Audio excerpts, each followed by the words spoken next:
Yo, what is going on, Cover One crew? Welcome back to the show. Hope everybody is good on this Friday. Today we're continuing down the path of finding those fantasy football points. It is Boomer Bust week number 9. We got running backs, wide receivers, and tight ends to discuss today. And we're going to start off with my guy, Ramondre Stevenson. Dre, what are we doing with Dre? 50% on the boom rate, 72 points in half PPR. It has not been a good season. 2 boom games of the last 3. He's busted of this last week, but he has seen more PPR upside, which is a positive for us. The loss of Kendrick Bourne should increase target share for Ramondre. 16 targets, 13 receptions, last 3 games.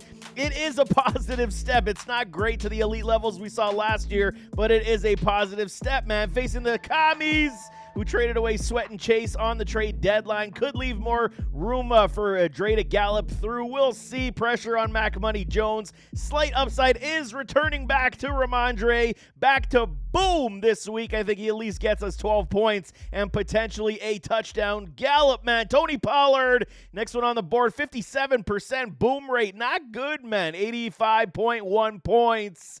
It's been a struggle these last several weeks. 1 boom game in the last 4 with a bye 2 weeks ago. It has been a problem for Tony Pollard owners. They're getting frustrated, man. The matchup gets no easier versus a stout Eagles run defense and front 7. The upside is going to be in this contest in the pass game, and potential TD upside from this pass game and PPR upside for Tony Pollard. I don't necessarily see him, galloping through these holes as well. Struggles will be there in the secondary for the Eagles. So unless Dak is going to be finding Pollard on the checkdowns and, maybe some dedicated route tree to Pollard to get him involved in this offense once again, it's likely going to be pass happy for these Dallas Cowboys over being a run-heavy team this week. I'm calling another bust on the horizon for Mr. Tony Pollard. The struggle continues unless he finds his way into the end zone to save his fantasy day. Jerome Ford, 57.4% as well, 80 points on the board.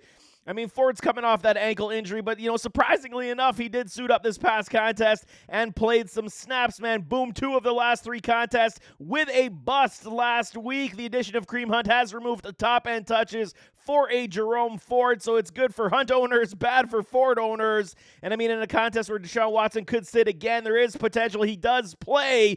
But, the Cardinals don't have a good track record versus the run, and also playing Clayton Tune, rookie Clayton Tune against the Browns defense should bring some more offensive possessions to the Cleveland Browns, which could mean the ball back a few more times for this run game. Ford and Hunt should also get a good line of share, so I'm calling boom for a Jerome Ford this week. Also on the caveat, I think Kareem Hunt booms this week as well. James Cook, man, here's a huge contest on Sunday Night Football between the Bills and the Bengals. Bills coming off a contest where they found multiple players outside of Stephon Diggs and a James Cook, man, coming back to Cincinnati after the Damar Hamlin tragedy. This is, man, it's only going to be 2 ways. Either it's going to go very well or very poorly for the Bills.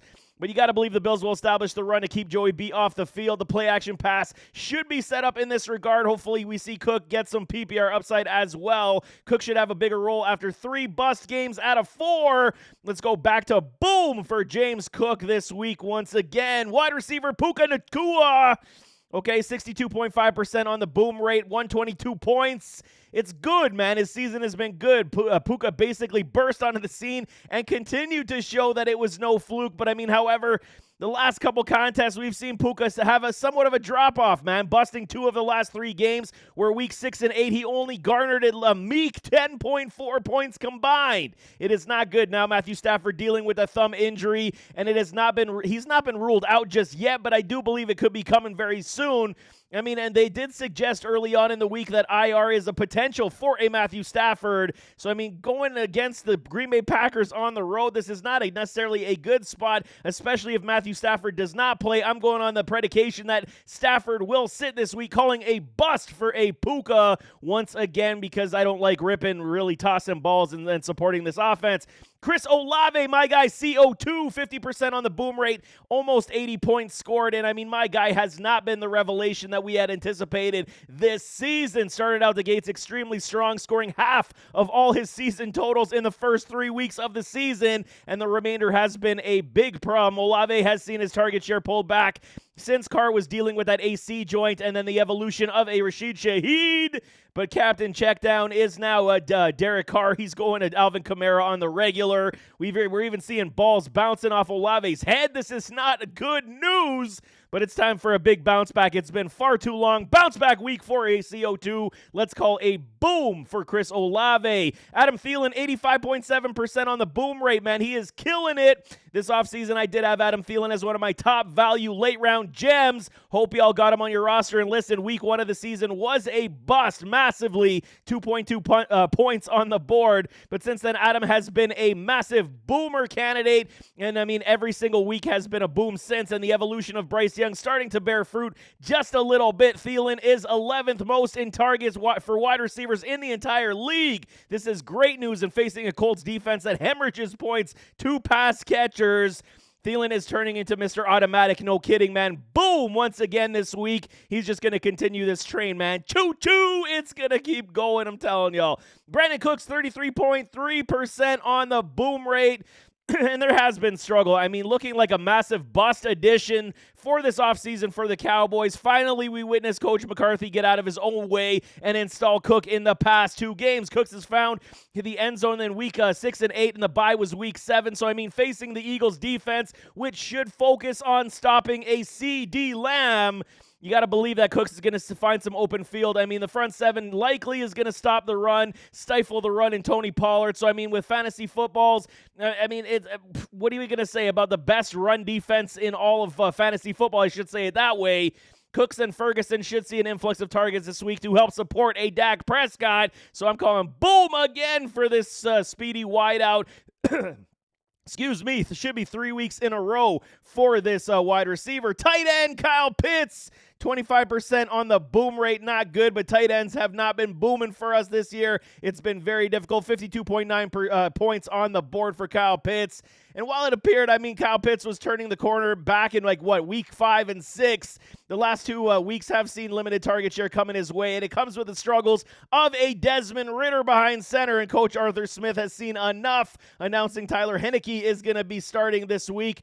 I mean, the potential for the ball to be spread around with a Heineke is a bit higher, as we saw what he was able to do with the Commanders last season. I mean, Pitts, with the athletic skill set, Heineke is an extremely reliable gunslinger, at least in that respect, where even if he does turn the ball over, he's going to continue to sling the ball. So we got to believe Pitts has got to break out of this one, man. Boom game coming for the first time in 2 weeks for a Kyle Pitts. Luke Musgrave, everybody was all, gushing about Musgrave coming out of the draft. I was lukewarm, 0% on the boom. He has not had one yet this year. 31 points only on the board. Coming out of college, Musgrave was highly recruited and regarded. I mean, for the NFL game, we thought he was going to be a very good talent. I still think it's possible, okay? I'm not necessarily selling the farm for this guy to promote him, but I mean, it hasn't translated yet in the NFL. Musgrave has surpassed only 5 targets in 3 games. This is not good. I mean, injuries have also derailed the top-end potential. Dealing with the ankle injury right now, he's likely to suit up at this moment. Haven't seen otherwise to suggest he won't play, and facing the Rams defense, that will make it tough on Jordan Love, and Jordan Love has not been playing well in this offense lately, and the Green Bay Packers are starting to moan and say, is Love the franchise answer to the quarterback position? So this is not good. I'm calling another bust for a Luke Musgrave. Got to prove it, Luke, before I preach your good graces. Hunter Henry, 25% on the boom rate as well, 47 points. I mean, okay, while it feels like basically a season ago that Hunter Henry was booming back-to-back weeks, back in week 1 and 2, the Pats offense has seen massive struggle with its playmakers trying to get him the ball. I mean, so however, the tide might be turning, I'm thinking, this week, because Kendrick Bourne tearing the ACL, he is now gone. He is put on IR, and I mean, with Mac No Money Jones, hopefully the return to feed Henry and Ramondre is going to be back on the regular, and it could happen this week. It is a high-risk, high-reward type of situation, but I'm going to go on a limb here and say boom for Henry after 6 weeks of no boom contest. Last one I got is Trey McBride, Arizona Cardinals, 25% on the boom rate, 45 points.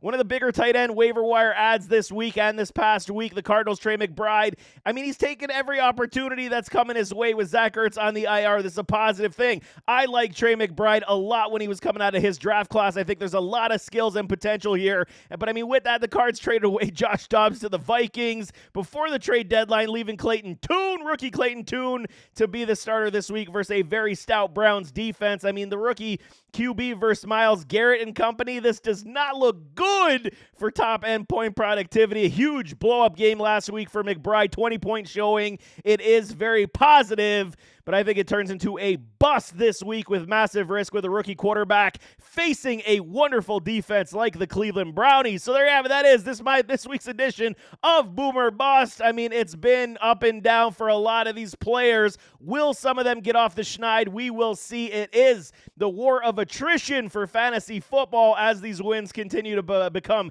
that much more important. But nevertheless, as always, don't forget to hit that like button, hit that subscribe button, jump in those comments, give me your thoughts, and I got start sit for you guys on Saturday, so stay tuned for that. But we'll see you next time. I am out.